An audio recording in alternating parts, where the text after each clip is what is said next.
बिस्मिल्लाहिर्रहमानिर्रहीम। अस्सलाम वालेकुम नादरीन, आप यूट्यूब चैनल देख रहे हैं। मैं इमरान खान हूँ।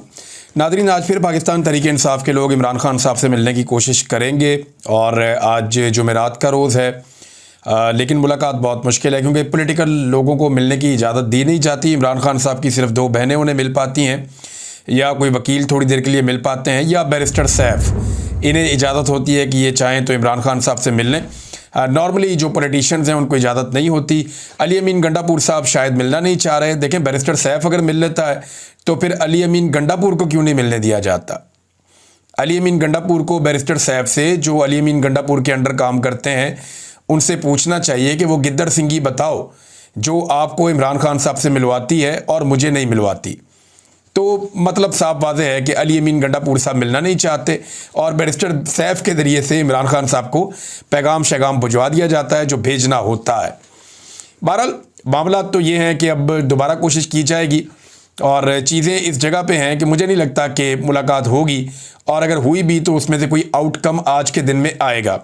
पाकिस्तान तहरीक इंसाफ अपनी तहरीक का मोमेंटम बना रही है और साथ ही साथ जो तहरीक तहफ़्फ़ुज़ आईन पाकिस्तान है उसकी तश्कील नौ की गई है। उस हवाले से जो खबर मेरे पास है उसमें सलमान अकरम राजा साहब ने बड़ी इम्पॉर्टेंट बातचीत भी की है।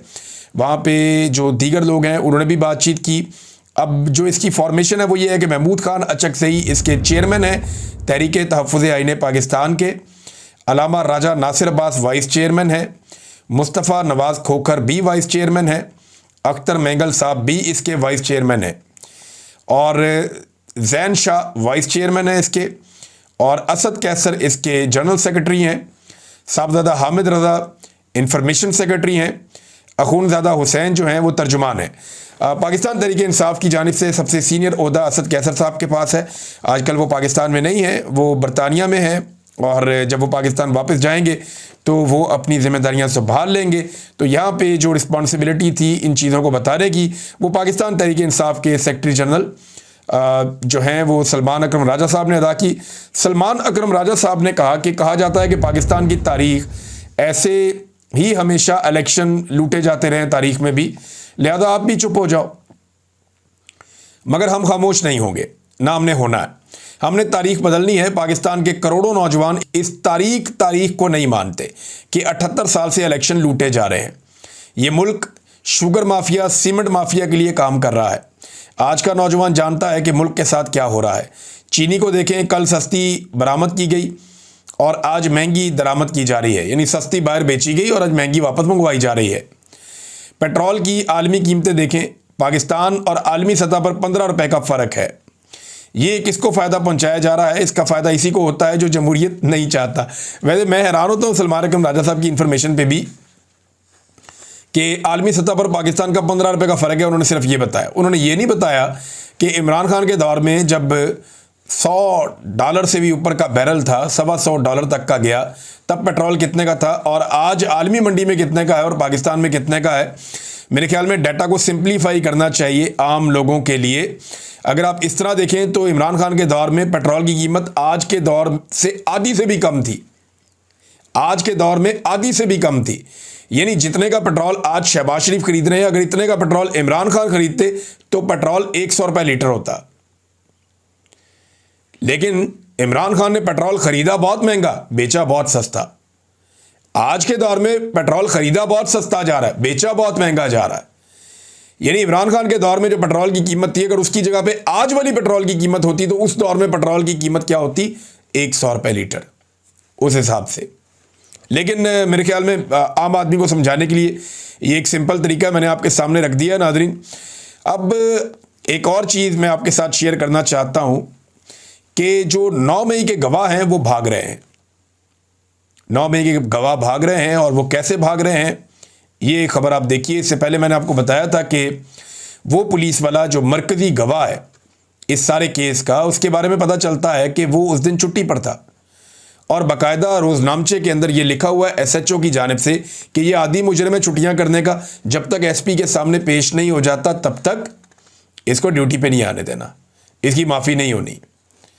तो एक ऐसा पुलिस वाला जो आदी मुजरिम है छुट्टियाँ करने का, उसको आप दबाव डाल के कि तू तो मुअत्तल होने वाला, जो मर्जी काम उससे करवा ले, तो इन्होंने उसको ऐनी शाहिद बना दिया। अब गवाह आगे आगे भाग रहे हैं और जज पीछे पीछे। ये मैं एक खबर आपको दिखाता हूँ, ये एक वारंट गिरफ्तारी है और ये काबिल ज़मानत नाकाबिल ज़मानत है। काबिल ज़मानत को छोड़ दिया, नाकाबिल ज़मानत पे गुड लगाया जज साहब ने, और उन्होंने कहा जी नाकाबिल ज़मानत वारंट गिरफ्तारी है, तामील करवाए SHO थाना सरवर रोड। और आगे जो गवाह है उनका नाम लिखा हुआ है, और बंदरजा झेल गवाहान को गिरफ्तार करके मोरखा 7/17 को अदालत हाजा में पेश करें, यानी 17 जुलाई को अदालत में पेश करें, और अदम तामील वारंट मुतल्लिका SHO खुद पेश अदालत हों।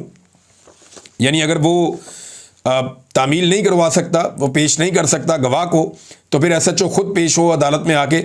गवाह भाग गए 9 मई के, जो बच गए वो 2 नंबर निकले।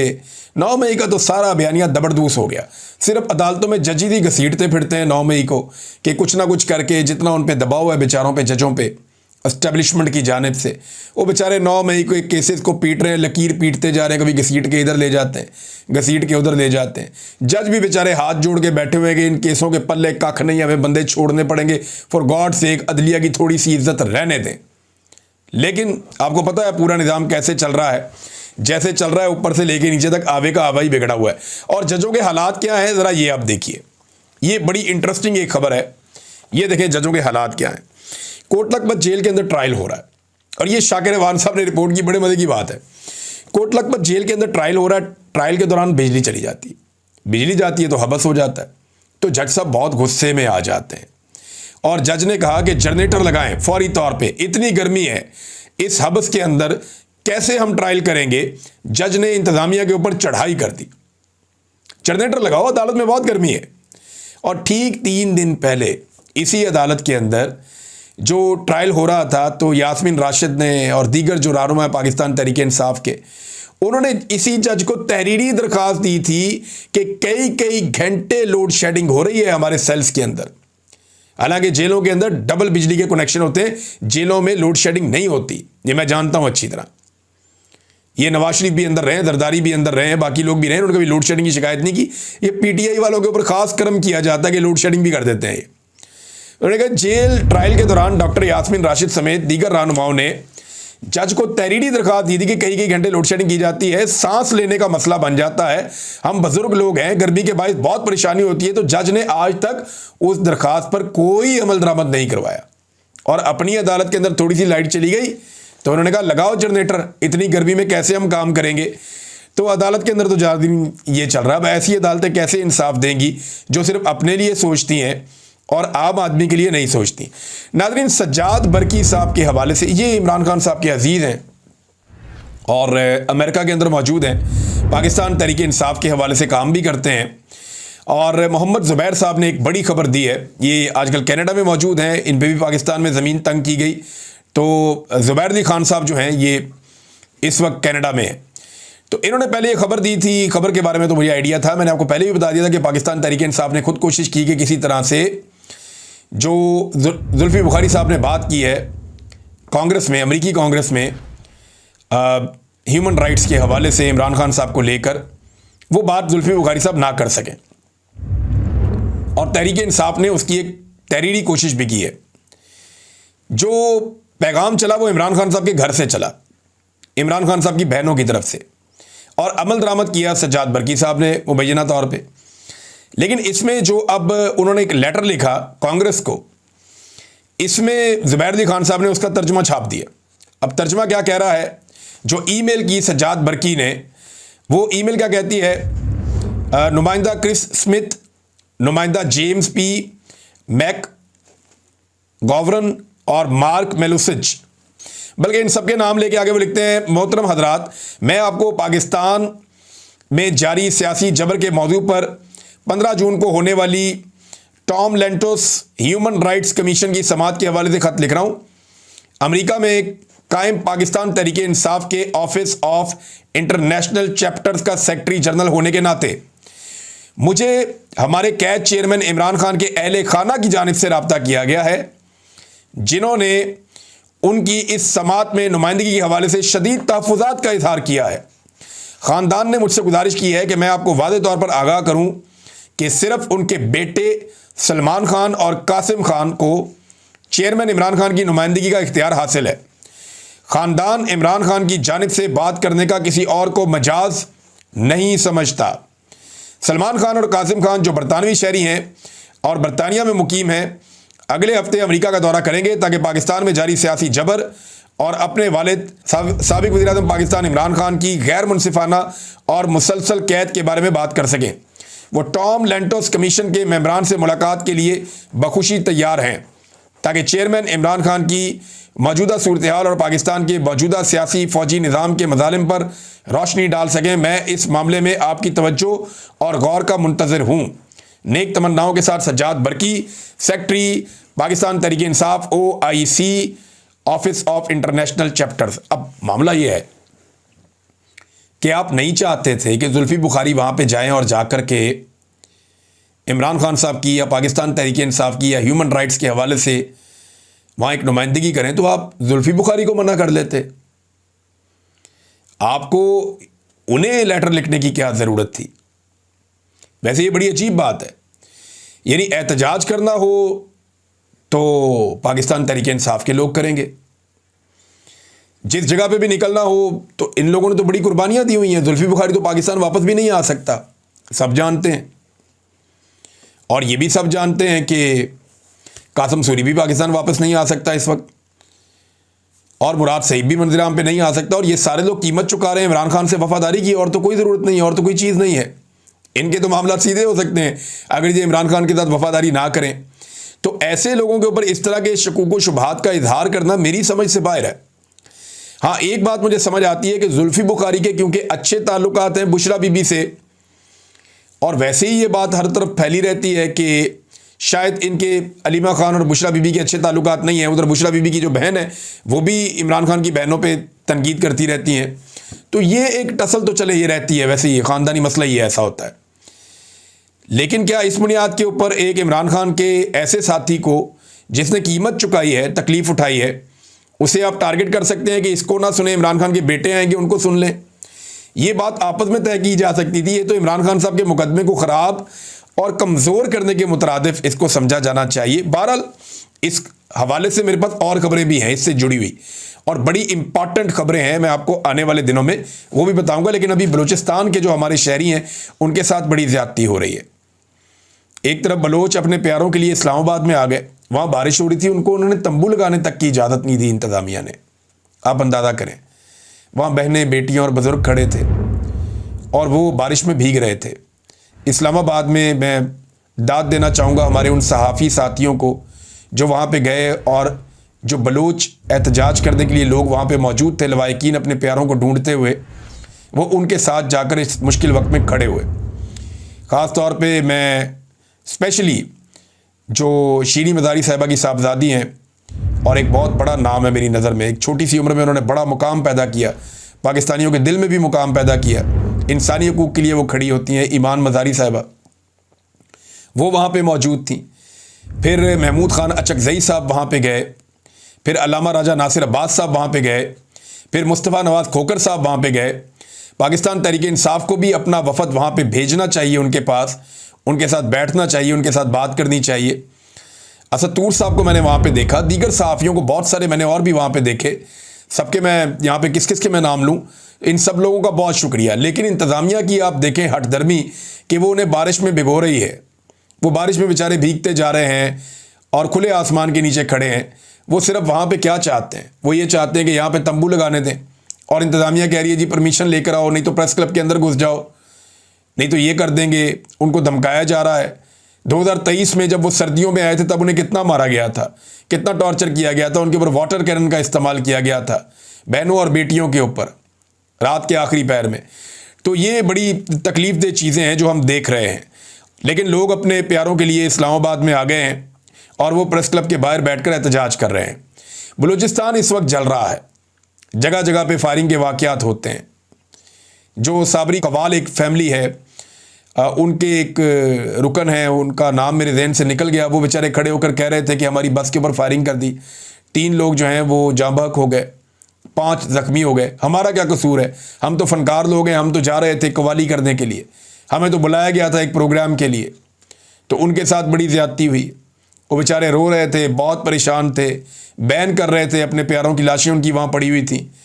जगह जगह पे बलूचिस्तान में जो है वो कत्ल व गारतगिरी हो रही है, कोई सड़क महफूज नहीं है, कोई बड़ी शाहराह महफूज नहीं है, बहुत सारी जगहों पे रिट ऑफ द गवर्नमेंट ख़त्म हो गई है। और गवर्नमेंट की हालत आप देखिए कि ऐन उसी वक्त में वज़ीर आला बलूचिस्तान की एक वीडियो वायरल होती है बरतानिया से, जिसमें वो एक गाड़ी चला रहा है सड़क पे, क्योंकि राइट हैंड गाड़ी जो है वो बरतानिया में ही चलती है यहाँ पे यूरोप में, और वो राइट हैंड गाड़ी चला रहा है बरतानिया की सड़कों पे। उसके बच्चे वहाँ पे पढ़ते हैं, वहाँ रहते हैं, तो वो वहाँ पे घूम रहा है, गाड़ी चला रहा है और गाने गा रहा है, और गाने गाने की वीडियो उसकी वायरल हो गई है। उसने बलूची के अंदर जो है वो म्यूज़िक लगाया हुआ है, साथ साथ गुनगुना रहा है, साथ साथ जा रहा है, वहाँ उनका मकामी म्यूज़िक है। लेकिन मैं हैरान होता हूँ कि इन लोगों को शर्म ही नहीं है कि कैसे लोगों को लाकर मुसल्लत कर दिया इस कौम के ऊपर, कैसे कैसे नमूने मुसल्लत कर दिए, बेड़ा गर्क करके रख दिया पाकिस्तान की एडमिनिस्ट्रेशन का। हमने ये तो सुना था कि लाहौर डूब जाता है, ये नहीं सुना था कि चकवाल भी डूब जाता है, मंडी बहाउद्दीन भी डूब जाता है, और अपर पंजाब के जो शहर हैं वो भी डूबना शुरू हो गए हैं। उधर चकवाल के अंदर गाड़ियों के डूबने के, पूरी पूरी गाड़ियां डूबने के मनाज़िर आ रहे हैं। लोग डूबी हुई गाड़ियां पानी में से निकालने की कोशिश कर रहे हैं। ये भी हमने आज के दिन में देखा है। इंतहाई अफसोसनाक सूरत हाल है नादरीन पाकिस्तान में। बुशरा बीबी के हवाले से एक खबर मेरे पास आई नादरीन के, उनके एक भाभी और एक बेटी उनसे मिलने के लिए गई थी जब इमरान खान की उनकी बहनों से मुलाकात करवाई गई थी। तो उन्होंने कहा जी एक की मुलाकात हम करवाएंगे और एक की नहीं करवाएंगे। फिर बुशरा बीबी से किसी की भी मुलाकात नहीं करवाई गई। जो सामान ये लोग साथ लेकर आए थे खाने पीने का और दीगर चीज़ें, कपड़े वगैरह, वो भी बुशरा बीबी को नहीं भेजा गया। अगले दिन इन्होंने सामान भिजवाया, बुध वाले दिन, फिर भी वो सामान नहीं भेजा गया, और लगातार बुशरा बीबी को जो है वो परेशान किया जा रहा है, और उनकी मुलाकात भी नहीं करवाई जा रही। जबकि इमरान खान साहब ने कहा कि फील्ड मार्शल आसिम मुनीर साहब को ज़ाती तौर पे गुस्सा है बुशरा बीबी को लेकर। अब नाज़रीन आ जाएं उस बड़ी खबर की तरफ जो मैं आपको देना चाह रहा था, और ये मैंने थोड़े दिन पहले एक ब्रेकिंग न्यूज़ दी थी और ये खबर हमने ब्रेक की थी इस चैनल पे कि पाकिस्तान के अंदर जो नॉन कस्टम गाड़ियां हैं उनकी गैर कानूनी तरीके से फेक रजिस्ट्रेशन की जा रही है और गाड़ियों को कानूनी बनाकर बेचा जा रहा है, और गवर्नमेंट को 1 टके का टैक्स नहीं आ रहा। अब जब हमने ये काम किया तो उसके बाद हुकूमत मुतहर्रिक हो गई, 27 लोग गिरफ्तार हुए, 2 डीसीज उन्हें सस्पेंड कर दिया गया, उनके नाम ECL में भी डाल दिए गए। लेकिन ये सारी हो रही है ज्यादती। अब मैं आपको बताता हूं कि 5 IDs हैं जिनको मिसयूज किया गया, वो भी हमने पकड़ लिए हैं, मैं आपको थोड़े दिनों में दूंगा।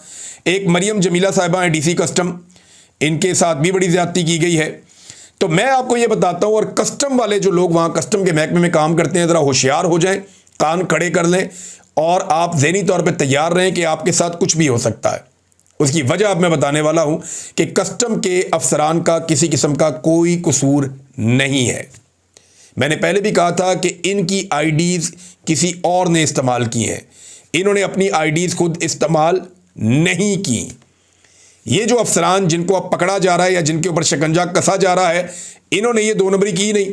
आप मुझे बताएं कि एक सरकारी ऑफिसर जो CSS करके आता है या मुकाबले का इम्तिहान देकर आता है, वो कोई पागल होगा जो अपनी ID से, अपने पासवर्ड से अपनी ID खोलेगा और उसके अंदर से एक फेक एंट्री कर देगा और चंद लाख के लिए, यानी चंद लाख की रिश्वत मिलेगी ना। गवर्नमेंट को तो नुकसान करोड़ों में होता है, लेकिन अफसर को तो चंद लाख मिलते हैं, तो चंद लाख के लिए अपनी सारी की सारी नौकरी और अपना करियर दांव पे लगा देगा, जबकि कमाने के इससे बहुत आसान तरीके उसके पास हैं। तो ऐसा सबूत कोई भी नहीं छोड़ता, यह सबूत कोई नहीं छोड़ता कि अपनी ID इस्तेमाल करते हुए उसके अंदर फेक एंट्रियां कर दे, ये कोई भी नहीं करता। ये फेक एंट्रियां कैसे हुई, ये है सबसे बड़ा सवाल, और इसका जवाब मैं आपको अब देने लगा हूं। ये जितनी भी IDs बनी हुई है ना, इनके पासवर्ड उन्हीं के पास होते हैं जिनकी अपनी ID होती है, लेकिन इस पासवर्ड के अंदर इनके अलावा कोई और भी जा सकता है, और वो जा सकता है डेटाबेस के अंदर जो सिस्टम में लोग बैठे हुए हैं वो जा सकते हैं, या जो डेटाबेस एडमिनिस्ट्रेटर है वो ये कर सकता है। और डेटाबेस कहाँ पे है, तो मैं आपको ये बताता हूँ कि इस चोरी की वारदात के पीछे कस्टम के अंदर बैठे हुए लोगों से ज़्यादा पाकिस्तान सिंगल विंडो में बैठे हुए लोगों का हाथ है।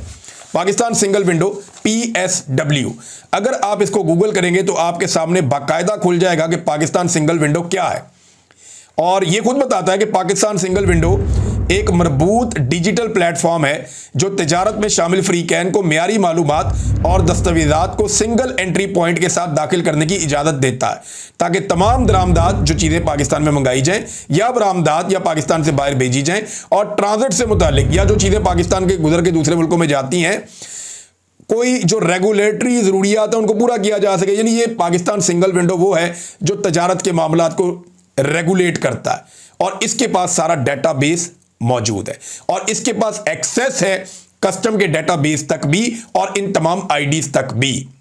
अब इन आईडीज को इस्तेमाल किसने किया, इसका पता कैसे चलेगा?